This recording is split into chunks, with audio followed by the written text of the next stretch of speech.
बिस्मिल्लाहिर्रहमानिर्रहीम, अस्सलाम वालेकुम। ऐसा लग रहा है कि ईरान इस वक्त दुनिया का सबसे बड़ा सरप्राइज देने जा रहा है और उन्होंने फैसला कर लिया है कि अब हमारे पास दो ही रास्ते हैं, या तो हम मर जाएं और या फिर हम दुनिया पर छा जाएं। और उसने फैसला ये किया है कि ईरान सबसे बड़ा सरप्राइज देने के लिए जा रहा है। इस वक्त अमेरिका की जो रिपोर्ट आई थी आज से तकरीबन कुछ महीने पहले, जो 2024 के स्टार्ट में थी, एनुअल रिपोर्ट थी, उसमें कहा यह गया था कि अमेरिका के हवाले से ये सूरत हाल थी कि ईरान अभी अपना एटमी टेस्ट नहीं करने जा रहा। फिर जो सिचुएशन पिछले तकरीबन 8 से 10 महीने में बदली है, उसके बाद अब इजराइल के पैरों तले जमीन निकली है। सीन ये हुआ है कि ईरान के हवाले से जो बड़ी डेवलपमेंट सामने आई है कि ईरान इस वक्त अपने आखिरी मराहिल में है और इस वक्त ईरान अपना न्यूक्लियर डेटोनेटर टेस्ट करने के लिए जा रहा है।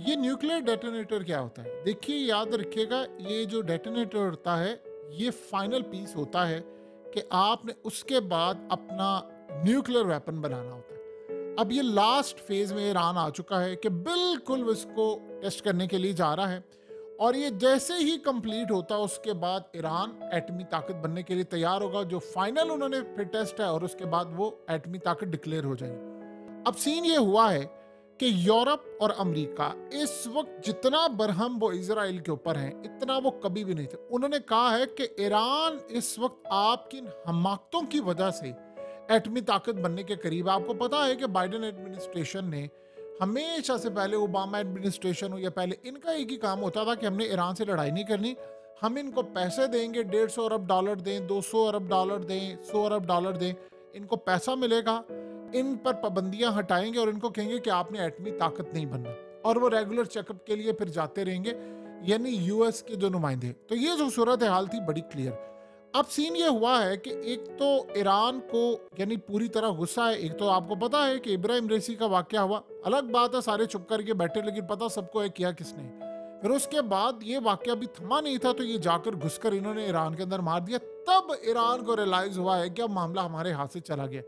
सीन ये हुआ है कि ईरान ने चाइना से बात की, ईरान ने रूस से बात की। अब आपको पता है कि ईरान के ऊपर लगेंगी पाबंदियां। जैसे ही वो एटमी ताकत बनने का ऐलान करेंगे तो उन पर पाबंदियां लगेंगी। जब पाबंदियां लगती हैं तो फिर सूरत हाल ये होती है कि मामला काफ़ी हद तक ख़राब होते हैं और रेस्क्यू करने के लिए फिर दो मुल्क सामने आएंगे, एक है रूस और एक है चाइना। देखिए, रूस और चाइना ने पहले फैसला ये किया था कि अभी यानी बहुत एक्सट्रीम पोजीशन नहीं हमने लेनी एक लेवल पर। अब फैसला ये हो गया है कि अब आखिरी पोजीशन लेनी है। मिसाल के तौर पर अब जो सिनेरियो बना है उसमें रूस ने क्लियरली कह दिया है, जैसे आपको पता है कि महमूद अब्बास कल जो रूस के सदर से मिलने के लिए गया तो वहां पर पुतिन ने बड़ी क्लियर बात कर दी। उसने कहा अब आज़ाद फ़लस्तीन रियासत होगी। पहले होता था कि दो कौमी रियासतें होनी चाहिए, इसराइल भी, उसने कहा नहीं, अब फ़लस्तीन को आज़ाद करवाना है। तो ये जो सूरत हाल पैदा हुई है वो उसके पैरों तले ज़मीन निकाल दी। और अब यूरोप और अमेरिका कोस रहे हैं इसराइल को कि तुम्हारी जल्दबाजी ने, तुम्हारी इन हरकतों ने उसको इस नहज पर पहुंचा दिया है कि वो ये करने जा रहा है और एक दफा वो बन गया तो फिर आप उसका कुछ नहीं बिगाड़ पाएंगे। फिर आप जो मर्जी करें, ये कोई दूसरे मुल्क थोड़ी है कि आप अंदर से अपने नुमाइंदे लगा दें या फलाना कर दें, आप उसको कमजोर करें। और उन्होंने बड़ा क्लियरली वार्न किया कि अगर ये बन गए इस दफा तो फिर एक बात आप अच्छी तरह समझ लें कि अगला सिनेरियो फिर ये होगा कि उसके बाद सऊदी अरब और बाकी ताकतें भी एटमी ताकत बनेंगी। सो लिहाजा किसी गलत फहमी में ना जाना, ये काम होने के लिए जा रहा है। अब ये एक बड़ी एक तशवीशनाक चीज़ है कि ईरान के अंदर बैठे हुए इसराइल और अमेरिका के मुखबिर वो सारी इंफॉर्मेशन रिलीज करते हैं। अब आपको ये बात सारी समझ आ रही है कि क्यों इस वक्त इसराइल चाह रहा है कि जंग हो जाए बस। उसकी सबसे बड़ी और मेन वजह यह है कि एक दफ़ा ये जंग हो जाएगी, एक दफ़ा ये सारे का सारा मामला हो जाएगा तो खेल सारे का सारा ज़मीन बोस हो जाएगा। ईरान असल में कोशिश ये कर रहा है कि मुझे जितना डिले करना पड़े मैं उतना करूं। अब ये चंद दिन है और इसी में इजराइल ये चाह रहा है कि इससे पहले ये करें हम हमला जाकर कर दें, और जब हमला कर दें तो फिर सूरत हाल बहुत ज़्यादा ख़राब है। यानी आप सोचें इस वक्त दो ही सूरत हाल है, या तो गजा की डील हो या ईरान का हमला। ये इसराइल को ऑप्शन दी गई है अमेरिका की जानिब से कि आपके पास दो रास्ते हैं, या तो आप ये डील कर लें या फिर आप ईरान के हमले के लिए तैयार है। अमेरिका ने उनको बड़ा क्लियरली कह दिया है अब आपके पास आखिरी दो ऑप्शन बचे हैं, और अगर आपने गजा की डील करनी है तो सारी की सारी फौजें आपको निकालना पड़ेगी वहां से। आपको फौज निकालना पड़ेगी, आपको गजा हमास के हवाले करना पड़ेगा, वहाँ कंस्ट्रक्शन होगी, लोग जाएंगे, चाइना सारी दुनिया पैसा देगी। और सबसे बढ़कर प्लान ये है कि 2 अरब मुसलमानों से डोनेशन ली जाएगी और वो यहाँ पर पैसा देकर पूरी तरह यानी गजा को रीबिल्ड करेंगे, लोग तैयार हो जाएंगे। इस वक्त इजराइल ने कहा है कि आप हमें ये कह रहे हैं कि 2000 साल बाद जो हमें मौका मिला है हम उसको रिवर्स कर दें, हमारा सारा गेन खत्म हो जाए, ये नहीं होने वाला। इस वक्त सबसे बड़ा मसला फिर उन्होंने कहा है कि अच्छा अगर ये मामला नहीं है तो फिर आप तैयार हैं और आप इस तरह तैयार हैं कि अब आपके ऊपर हमला होने जा रहा है। मामला काफ़ी हद तक इजराइल के लिए परेशान कुन है और ये आखिरी मोमेंट्स है। अगर ईरान इसको करने में कामयाब हो गया तो देखिए फिर आप एटमी ताकत के मुल्क के ऊपर इस तरह हमला नहीं करते, आप जो मर्जी कर लें कि आप इस सारी सूरत हाल में छोटा मोटा कोई स्ट्राइक तो आप कर सकते हैं, लेकिन ये नहीं आप कर सकते कि आप ये कर दे। फिर आप सोचें एक दफ़ा आपने टेस्ट कर लिया तो ऐसा थोड़ी है कि आपका प्रोग्राम उड़ा दे, फिर उसके बाद जब टेस्ट हो गया फाइनल हो गया तो फिर उसके बाद एक ही सूरत हाल होगी। बस फिर आपने एक ही काम करना होता है कि आपने वॉर हेड बनाने होते हैं, आप बढ़ाते जाते हैं। आपको पता है ईरान के पास ऑलरेडी 2000 से लेकर 3-4 हज़ार तक इन्होंने बताया नहीं है, ये वैसे कहते हैं दुनिया के 2000 से 2500 या 3000 तक है, ये उससे भी ज़्यादा इनके पास रेंज के इस वक्त मिसाइल हैं। अब ये जो बैलिस्टिक मिसाइल होते हैं या दूसरा मिसाइल है, क्या है इस पर? आपने सिर्फ वॉर हेड लगाना है और आपने हमला कर देना। उसके अलावा इनको खबर ये मिली है ईरान के हवाले से जो परेशान कुन है कि ईरान इस वक्त काम ये कर रहा है, न्यूक्लियर ड्रोन बना रहा है। और वो कह रहे हैं न्यूक्लियर ड्रोन जो है वो असल में करते क्या है कि ये फेज़ अगर इन्होंने कंप्लीट कर लिया तो ड्रोन्स के मामले में तो ईरान बहुत आगे है। और इसमें कोई दो राय नहीं है कि ड्रोन्स के मामले में इसराइल भी बड़ा आगे है, लेकिन इसराइल को शिकस्त दे दी है इस दफ़ा इनकी टेक्नोलॉजी ने। अब ये देखिए ना, लेबनान के ड्रोन्स वहाँ पर जा रहे हैं और ये यहाँ पर पूरी तरह जिस तरह इनके ड्रोन्स ने जाकर यूक्रेन की जंग के अंदर रूस का पासा पलटा हुआ है, ये यानी बड़ा ज़बरदस्त काम है। ऐसा काम तो कोई और कर नहीं सकता था। जाहिर सी बात है तुर्की ने तो ड्रोन्स दिए नहीं है, वो अलग बात है कि रूस ने उसको S-400 और बहुत सारी चीज़ें दी थी। अब यहाँ सीन ये हुआ है कि अगर ऐसे ड्रोन्स बना लिए कि जो उड़े और जाकर उसके अंदर वॉर हेड या कोई ऐसी सूरत हाल और वो हमला कराएं, तो आप बताइए फिर दुनिया का तो नक्शा ही बदल जाएगा।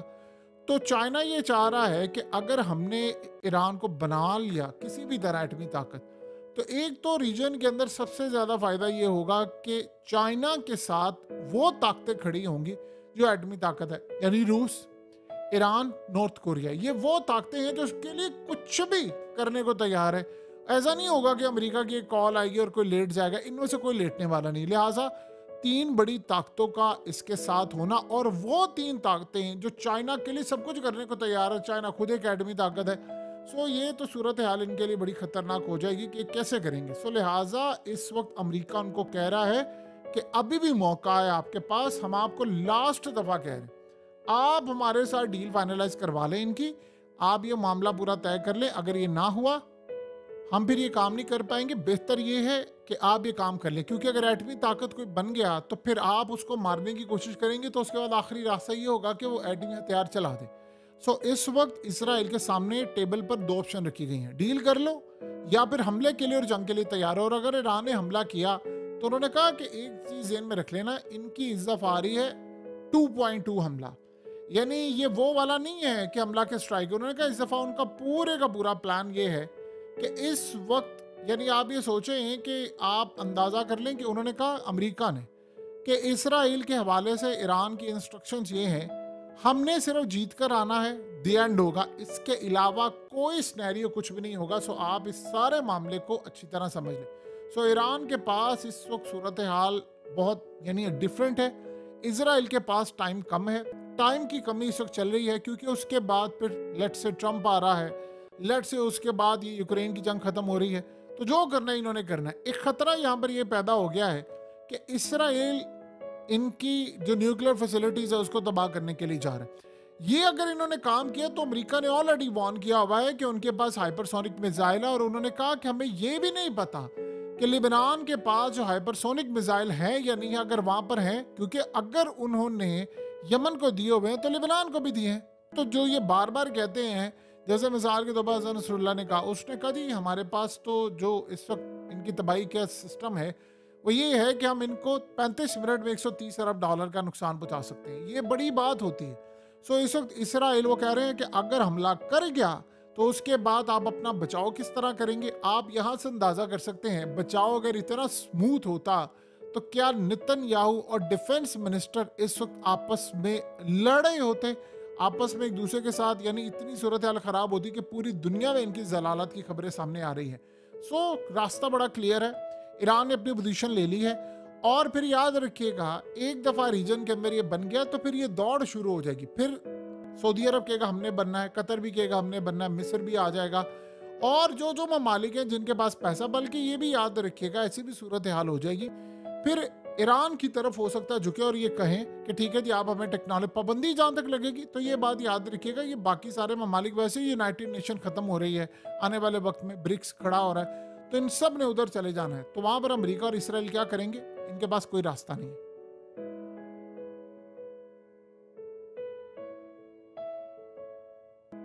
हकीकत टीवी को सब्सक्राइब करना मत भूलें, वीडियो को लाइक करें, शेयर करें और कमेंट सेक्शन में अपनी राय का इजहार जरूर करें।